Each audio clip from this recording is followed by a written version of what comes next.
Et on retrouve l'invité de la page culture, Anzata Ouattara, Ferla, ou le dernier maillon de la chaîne. C'est l'œuvre publiée donc en novembre 2019. On parle de Ferla, mais Anzata, allons retrouver d'abord Wassa, sa mère, fille unique de Minata, une chef de village. Wassa donné en mariage dans une autre contrée à Doupo, fils de Posielo. La vie n'a pas été facile pour elle là-bas à Sokoro jusqu'à sa tragique disparition, alors qu'elle donnait naissance à Ferla. Alors Minata a-t-elle raison quand elle accuse le chef Posielo de trahison pour avoir manqué de respecter cette promesse, protéger sa fille? Alors, je pense que Minata a effectivement raison parce que faut dire que le peuple sénoufo à l'époque ne s'engageait dans aucune activité sans consulter les oracles. Donc, à chaque fois qu'elle devait faire quelque chose, et même le chef Posielo, ils étaient obligés d'avoir recours à des oracles. Et les oracles ont confirmé à Minata que c'est bien ses rivales qui, par la magie noire, ont réussi à tuer Wassa. C'est ce qui a conforté Minata dans sa position. Oui, Minata qui a quitté son village et est revenu comprendre les circonstances dans lesquelles sa fille était décédée. Alors... Oui, parce qu'en fait, le roi Posielo avait promis qu'il allait prendre soin de sa fille. Et donc, c'est une promesse qui n'a pas été tenue et c'est une parole qui n'a pas été respectée. Alors qu'à l'époque, c'était vraiment important de respecter la parole donnée. Alors, on va regarder donc avec Franck Wadio juste un résumé et on se retrouve juste après. C'est l'histoire d'une épopée, d'un parcours initiatique, d'une culture donc, celle des Sénoufos du village de Sokoro, une tribu de forgerons, Ferla, ou le dernier maillon de la chaîne, un récit qui fonctionne comme un écrit rapporté par un second auteur. Ici, le récit empreint d'originalité est conté par Sekou, fils de Ferla, l'héroïne. Mais qui est-elle? Ferla est une héritière, l'héritière royale dont la naissance va permettre de sauver l'honneur de sa contrée. Son nom signifie enlever la honte, celle du déshonneur pour le village de Sokoro, la honte de ne pas connaître de descendance royale. Le sachez, car certains vont jusqu'à affirmer que votre fils Dopo serait impuissant. 120 pages de tests rythmés qui est à la réalité une approche de faits actuels liés à la condition de la femme. Le décor baigne dans l'ambiance du 19e et du 20e siècle, un passé si proche car l'auteur n'est pas avare dans l'utilisation des symboles cultuels et traditionnels. Dans cette œuvre, la femme est forte et charismatique. On dira que c'est une ode à la femme dans son authenticité et une exploration de ses capacités. Anzata Ouattara décrit l'Afrique, une Afrique en proie à l'héritage religieux, avec ses dogmes et ses mœurs. Bref, une œuvre pour aider à l'introspection, c'est-à-dire l'interrogation sur soi. Franck Wadio en parlait à l'instant et dans votre ouvrage, il y a ce fait marquant.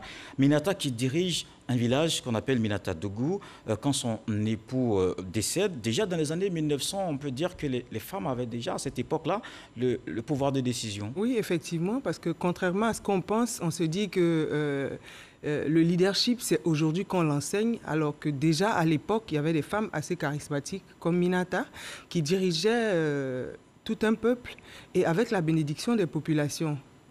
Au décès de son mari, c'est naturellement que le peuple a bien voulu installer Minata à la tête de ce village qu'elle a dirigé sans armée, mais dans la paix et la cohésion. Et elle servait même de médiateur pour les contrées voisines. Oui. Des contrées voisines. Donc c'était une femme qui a réussi à marquer son temps, mais malheureusement, je veux dire qu'on ne l'a pas connue comme Abla Pokou ou la reine du Yenega, alors que Minata a mené une bataille pendant longtemps, et comme je le disais, sans armée, et pourtant, rien qu'avec le dialogue, elle a réussi quand même à créer la cohésion au sein des populations de l'époque. Oui. Alors, la vie, pour revenir à l'ouvrage, la vie n'a pas été vraiment facile pour Ferla également, puisque sa grand-mère Minata dont on parle va finalement finir par disparaître.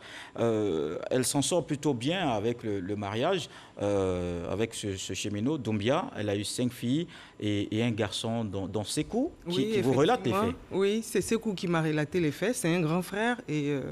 c'est un ami qui a bien voulu me permettre de faire ce détour-là du côté de la tradition sénoufo à travers ce rite initiatique dédié aux femmes sénoufo nobles, il faut le préciser. et qui, pour finir, je vais dire malheureusement, la chaîne de transmission va se couper à un moment donné et c'est ce qu'on va chercher à découvrir dans l'œuvre. Dans l'œuvre. Alors, c'est également une vie qui a été difficile, on l'a dit tout à l'heure, pour Ferla. C'était ce qui était finalement sa destinée. Est-ce qu'on peut dire ça comme ça? Je crois qu'on peut dire ça comme ça, mais en même temps, ce sont des leçons de vie et elle a appris beaucoup à travers le rite initiatique qui était si cher à Aminata, parce qu'elle a tenu à ce que Ferla soit vraiment enseigné sur les différentes composantes du rite initiatique. Aujourd'hui, ça semble banal, parce que ce sont des petites choses. Quand on dit, par exemple... On en parlera, mais je pense que dans l'ouvrage, il faut également saluer une autre héroïne, c'est Penguin. Penguin, l'esclave affranchi, à qui Minata a finalement donné cet héritage, ce rite, pour qu'elle retransmette ensuite à Ferla. Alors, je pense que dans cette œuvre, ce qui me touche vraiment, je veux dire, c'est la sincérité des personnes. Et c'est la parole donnée qu'on ne pouvait pas trahir, si je peux m'exprimer ainsi, parce qu'elle a transmis un trésor inestimable à Penguin. Et elle lui a demandé de ne pas l'utiliser. Parce que pour elle, elle n'était pas de famille noble, elle était esclave. Donc, elle n'avait pas droit à ce rite initiatique. Mais ça pouvait servir à Penguin, mais elle ne l'a pas fait parce qu'elle avait donné sa parole à Minata. Donc, elle a gardé ce rite qu'elle devait transmettre, une mission qu'elle devait transmettre à Ferla seulement à l'âge de la puberté. Et elle y tenait. Au soir de sa vie, bien que Ferla soit loin de leur contrée, elle a tout fait pour que Ferla soit là. Elle a même consulté des oracles de sorte à ce que, mystiquement, de par leur science, on fasse revenir Ferla dans la contrée pour pouvoir lui transmettre ce rite initiatique. Et après ça, elle est partie tranquillement. Alors, comment on peut comprendre que Ferla, finalement, elle ne soit pas retournée dans le village de son père, à Sokoro, et quand elle y retourne, elle est accueillie vraiment difficilement et est obligée, on va dire ainsi, de s'exiler? Alors, c'est à la mort de... Je veux dire, c'est peu avant sa mort que Ferla a connu sa vraie histoire. C'est là que Penguin lui a raconté son histoire parce elle a toujours pensé que Penguin était sa mère. Donc, c'est au soir de sa vie qu'elle a tenu à raconter toute l'histoire, son histoire à Ferla. Et c'est avec beaucoup de peine qu'elle a appris que cette dernière n'était que sa servante en réalité. Elle a tenu quand même à connaître ses origines. Donc, elle est retournée là où son père a vécu pour connaître son père. Mais malheureusement, quand elle est arrivée, son père était déjà décédé. C'est le jumeau de son père qui tenait les rênes du pouvoir. Et elle a été bien accueillie par les populations parce qu'elle avait tellement de notoriété que ça effrayait sa famille paternelle au point où elle n'était pas la bienvenue. Que Ferla était l'héritière, on peut le dire, elle était l'héritière du trône de Sokoro.